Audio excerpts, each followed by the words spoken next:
Bismillahirrahmanirrahim. Assalamualaikum warahmatullahi wabarakatuh. Hai, berjumpa lagi kita dalam kelas Pendidikan Sains Sosial dan Alam Sekitar bersama Cikgu Muiz. Okey. Pada kelas yang sebelum ini kita telah belajar berkenaan tentang bencana alam, di mana ada dua kejadian yang kita telah belajar, iaitu pertama sekali kejadian banjir kilat dan yang kedua adalah kejadian tanah runtuh. Okey, pada minggu ini kita akan belajar berkenaan tentang keselamatan, ya, di bawah tajuk keselamatan keutamaan kita. Okey, keselamatan. Keselamatan tu apa yang dimaksudkan dengan keselamatan tu? Okey, siapa boleh bagi tahu cikgu? Okey, keselamatan tu adalah selamat, iaitu langkah berjaga-jaga, iaitu apa langkah yang kita boleh amalkan ketika berlaku suatu bencana. Okey, baik, kita lihat pada slide yang telah cikgu sediakan. Okey, sebelum itu cikgu nak bertanya, sebelum ini ingat tak kejadian-kejadian akibat-akibat berlaku bencana alam? Apa yang berlaku? Apa akibat yang berlaku? Okey, pertama tanah runtuh, yang kedua jambatan pun runtuh, yang ketiga rumah tenggelam, dan yang keempat apa yang keempat? Yang keempat ni yang paling penting, berlakunya kecederaan, kemalangan dan kemungkinan ada berlaku kematian. Okey, kenapa keadaan banjir kilat itu berlaku? Pertama sekali, hujan lebat turun berterusan. Yang kedua, pokok kurang di lereng-lereng bukit. Pokok dah tak banyak dah. Jadi bukit tu dah tak boleh nak menampung air. Dan yang ketiga, terlalu banyak sampah sarap ataupun saliran sungai, longkang-longkang yang tersumbat.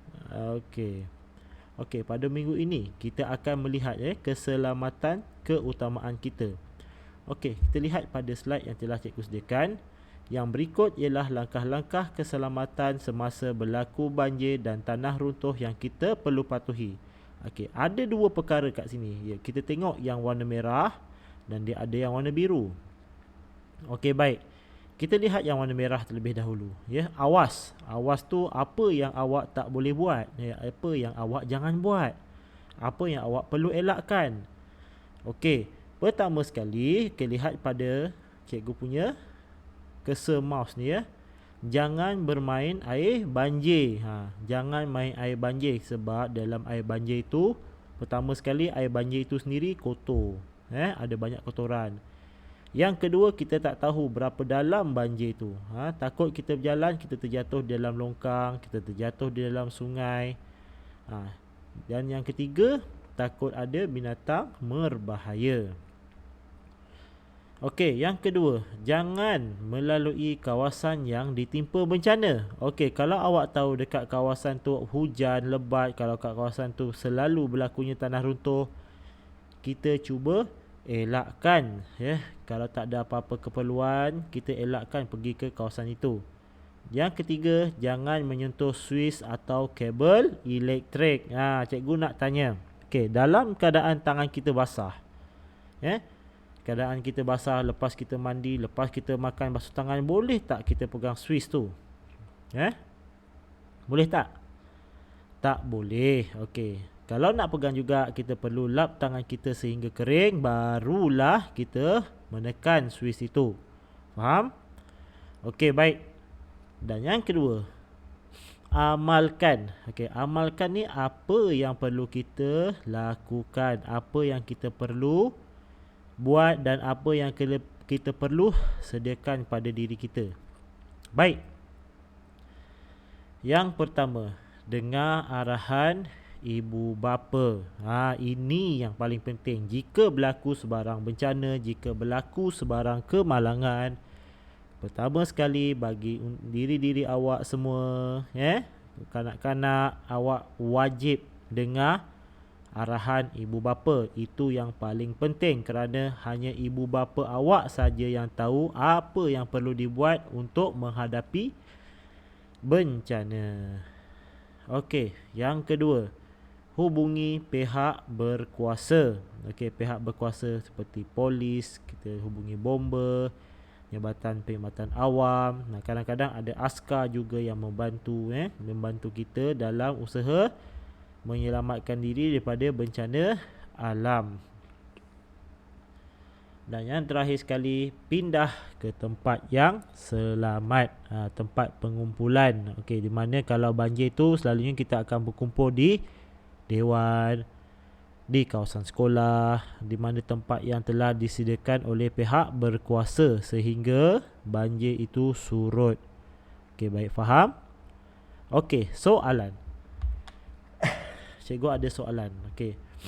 Bagaimanakah cara kamu menjaga keselamatan diri sekiranya berlaku banjir dan tanah runtuh? Okey, apa yang awak perlu buat? Macam mana cara untuk kamu menjaga keselamatan diri sewaktu berlaku bencana? Okey. Jawapannya kita lihat pada bahagian awas ni, ya. Jangan main banjir, jangan melalui kawasan yang ditimpa bencana dan jangan menyentuh peralatan elektrik semasa tangan kita basah. Okey, ingat tu. Itu adalah langkah-langkah pencegahan yang paling utama. Okey, baik, seterusnya. Okey, cara mengatasi banjir dan tanah runtuh. Okey, ni cara-cara apa yang kita perlu buat, apa yang masyarakat perlu buat untuk kita mengatasi masalah banjir dan tanah runtuh. Okey, kita boleh mengatasi masalah banjir dan tanah runtuh melalui cara-cara seperti berikut. Baik, kita lihat gambar yang di atas. Membersihkan persekitaran sungai supaya aliran air tidak terganggu. Janganlah kita suka membuang sampah merata-rata, terutamanya di dalam longkang dan di dalam sungai. Mengapa cikgu kata di dalam longkang pun tak boleh? Sebab longkang itu airnya terus mengalir ke sungai, mengalir ke tasik, dan kita perlu elakkan, kalau boleh jangan, bukan kalau boleh, kita mesti elakkan membuang sampah ataupun membuang benda-benda yang tidak boleh dilupuskan ke dalam longkang atau sungai. Nanti lama-lama bila banyak sangat sampah sarap dalam sungai, sungai jadi sempit, nanti akan berlakunya sungai itu jadi makin sempit, sungai itu boleh kotor, tercemar dan tersumbat. Sungai tu jadi sempit, jadi cetek. Bila jadi cetek, hujan turun terlalu lama, berlakulah limpahan air sungai, dan bila air sungai dah melimpah, banjir. Okey, yang kedua, menanam semula pokok di lereng bukit. Okey, kita perlu menanam pokok di lereng bukit. Kenapa kita kena tanam pokok di lereng bukit? Kerana, kita bayangkan apa? Pokok dekat lereng bukit tu, dia secara tidak langsung dia akan membuatkan permukaan bukit itu menjadi lebih kukuh, Dia menjadi lebih kukuh sebab ada banyak pokok yang mencengkam, Pokok yang mencengkam permukaan tanah pada lereng bukit. Okey, baik. Soalan. Setiap subjek, setiap topik kita ada soalan yang cikgu nak kamu menjawab secara spontan. Okey. Secara berkumpulan, bincangkan cara lain yang boleh mengatasi masalah banjir dan tanah runtuh. Okey. Cuba kamu fikirkan, selain kita bersihkan sungai, jangan buang sampah merata-rata, menanam semula pokok, apa yang kita boleh buat untuk mengatasi masalah banjir dan tanah runtuh ni? Apa yang kita boleh buat dan apa yang kita boleh lakukan? Cuba beritahu cikgu. Okey. Apa yang kita boleh buat pertama sekalinya ialah kita perlu apa? Kita perlu apa? Kita semula sampah-sampah yang nak dibuang. Asingkan apa? Asingkan sampah plastik kat kawasan plastik, kaca dengan kaca, kertas dengan kertas. Dan yang kedua, kita perlu elakkan daripada menebang pokok-pokok di hutan. Biarkanlah pokok tu, tak perlulah kita tebang banyak-banyak. Kita ambil apa yang perlu sahaja. Okey. Seterusnya. Okey, kita ulang semula. Kita refresh semula ataupun kita ulang balik apa yang kita belajar daripada awal sehingga topik akhir ini. Antara bencana alam yang berlaku di negara kita ataupun di tempat kita termasuklah banjir dan tanah runtuh. Kat negara kita banyak berlaku banjir dan tanah runtuh. Belum lagi kat negara kita berlaku apa, ribut salji. Tak ada. Yang kedua, punca banjir dan tanah runtuh ialah hujan lebat yang berterusan. Yang B, penebangan pokok yang tidak terkawal. Dan air sungai yang melimpah. Kesan kejadian banjir dan tanah runtuh ialah A, kegiatan harian terjejas. Awak dah tak boleh nak buat apa-apa kalau banjir tu. Kena duduk je sehingga air banjir tu surut. Kecederaan dan kematian. Ada berlaku kecederaan ataupun kemalangan dan kemungkinan akan berlaku kematian. Okey, terputus hubungan. Kenapa terputus hubungan? Sebab jalan runtuh, jalan raya dinaiki air, kita tak boleh lalu. Kita tak boleh lalu dengan berjalan kaki. Kita kena naik bot. Kan dah susah. Dan yang keempat, yang D, kemusnahan harta benda. Rumah tenggelam, rosak, almari habis, buku habis, kasut sekolah habis. Pakaian awak yang awak pakai hari-hari pun nanti jadi tak ada sebab dah hanyut. Okey, antara langkah-langkah keselamatan diri semasa banjir dan tanah runtuh termasuklah tidak bermain air banjir dan sentiasa mendengar arahan ibu bapa. Mesti mendengar arahan ibu bapa ataupun mendengar arahan pihak yang lebih berkuasa seperti arahan bomba, arahan polis, arahan Jabatan Perkhidmatan JPAM, Jabatan Perkhidmatan Awam Malaysia. 5. Cara mengatasi banjir dan tanah runtuh ialah macam kita dah cakap tadi, cikgu dah bagi tahu tadi. A, membersihkan persekitaran sungai. B, menanam semula pokok di lereng bukit. Ingat tu menanam semokok di lereng bukit. Kita kalau awak ada makan rambutan ke makan durian kan, biji-biji tu kalau boleh awak tanam. Kita banyakkan pokok dekat bumi kita ini supaya bumi kita menjadi lebih hijau, lebih subur. Bila bumi hijau, bumi subur, oksigen makin banyak dan udara kita semakin segar dan semakin indah. Okey, baik. Seperti biasa, selepas tutorial ini cikgu akan sediakan link untuk awak buat kuis. Kita menjawab kuis tu secara spontan. Okey, baik. Kita lihat kuis apa yang cikgu Muiz nak bagi. Okey, kita tunggu sebentar.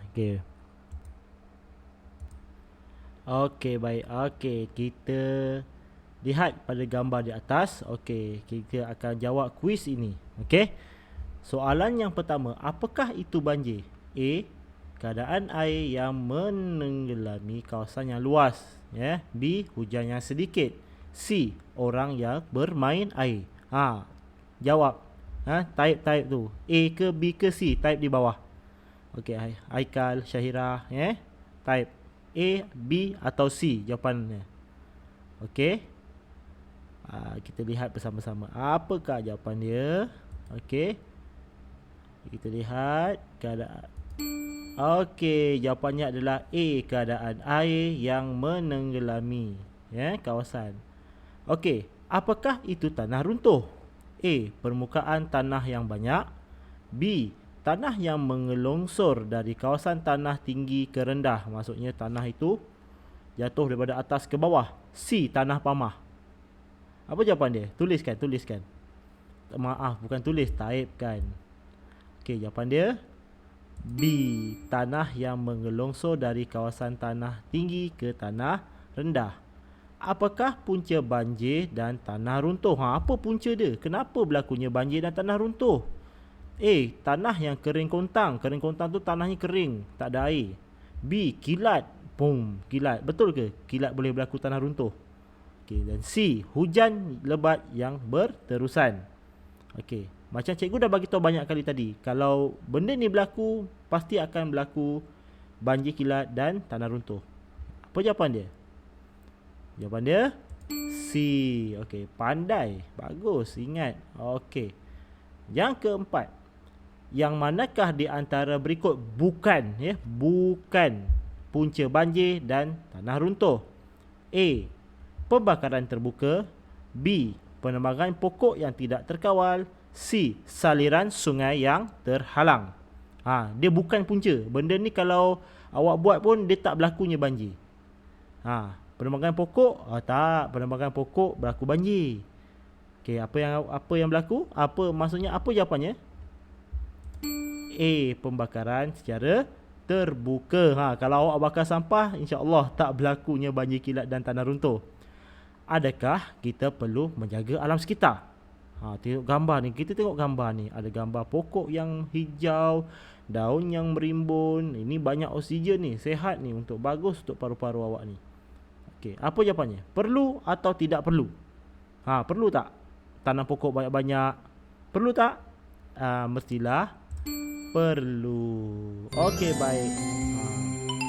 Jika awak dapat skor 5/5, maksudnya kat sini awak telah memahami topik yang cikgu ajarkan. Dan cikgu harap kita akan berjumpa di dalam kelas yang berikutnya. Nah, sekolah pun dah nak buka ni. Cikgu dah tak sabar nak jumpa awak. Kalau kita buat depan-depan, kita belajar depan-depan, kita dapat buat projek tau. Untuk subjek ni pun, untuk topik ni pun, kita ada satu projek yang kita kena buat. Best projek ni. Okey, cikgu tunjukkan. Tapi projek ni kita akan buat di sekolah. Kita tak buat di rumah. Kita buat sama-sama nanti di sekolah. Kita akan mula bersekolah 10 hari bulan 10. Okey. Ni projeknya. Kita lihat kat bahagian saya cuba ni ya. Okey. Mari hasilkan buku skrap berkaitan dengan kejadian banjir dan tanah runtuh. Okey, baik. Apabila awak dah naik sekolah nanti, cikgu akan sediakan surat khabar, majalah dan bahan-bahan yang berkaitan tentang kejadian banjir dan tanah runtuh. Dan apa yang awak perlu lakukan ialah awak gunting gambar tersebut dan tampal di dalam buku skrap yang kita akan buat masa kita bersemuka nanti, InsyaAllah. Okey, itu saja daripada Cikgu Muiz. Sekian. Assalamualaikum warahmatullahi wabarakatuh. Jom belajar sains.